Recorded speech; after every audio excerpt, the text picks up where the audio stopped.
Bonjour, je m'appelle Nicolas Billon. Je suis installé sur une exploitation de polyculture élevage située en vallée de Meuse à Euville. La structure de l'exploitation est de 350 hectares, 180 hectares de céréales et 170 d'herbes. Nous avons un cheptel allaitant de 130 vaches charolaises, naisseurs et engraisseurs. Nous sommes convertis à l'agriculture bio en mai 2019. Nos motivations pour le passage à l'agriculture bio ont été diverses, mais la première et la plus essentielle était celle où on se retrouvait dans une agriculture où on était plutôt consommatrice de tout ce que les coopératives ou tout notre entourage nous proposait. Et on voulait retrouver un peu plus une autonomie et surtout une fierté sur ce qu'on faisait parce que on était beaucoup décriés dans les médias. Je me souviens, c'était en 2016-2017. On nous posait beaucoup de questions, même dans notre entourage, sur comment on produisait.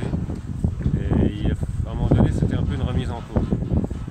Et l'agriculture bio était plutôt quelque chose de très valorisant.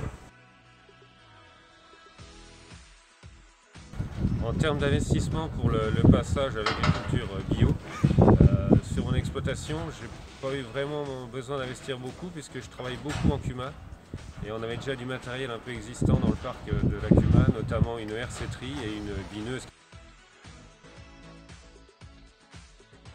Oui. Alors l'accompagnement pour mon passage en bio, il a été déjà aidé par mon entourage, déjà par son soutien, que ce soit ma famille ou mes amis quand on en discutait.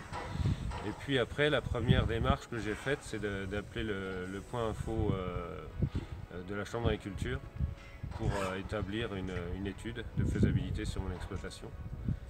Ensuite, j'ai rencontré un peu les acteurs de la bio dans ma région, que ce soit les différentes coopératives céréalières ou pour la production de viande, Unebio, Probiolor ou MC2, voilà, pour les coopératives.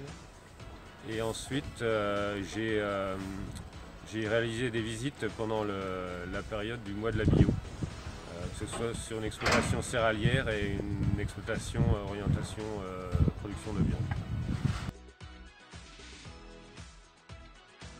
Le conseil que je pourrais donner pour les gens qui se posent la question de passer en agriculture bio serait déjà de ne pas passer sur un coup de tête.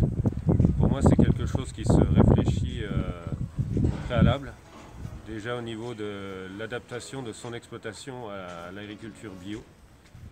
L'autre conseil que je pourrais donner serait de bien s'informer et de se former à l'agriculture bio. Et aussi, dès qu'on le peut, échanger avec des agriculteurs bio sur les différentes pratiques possibles.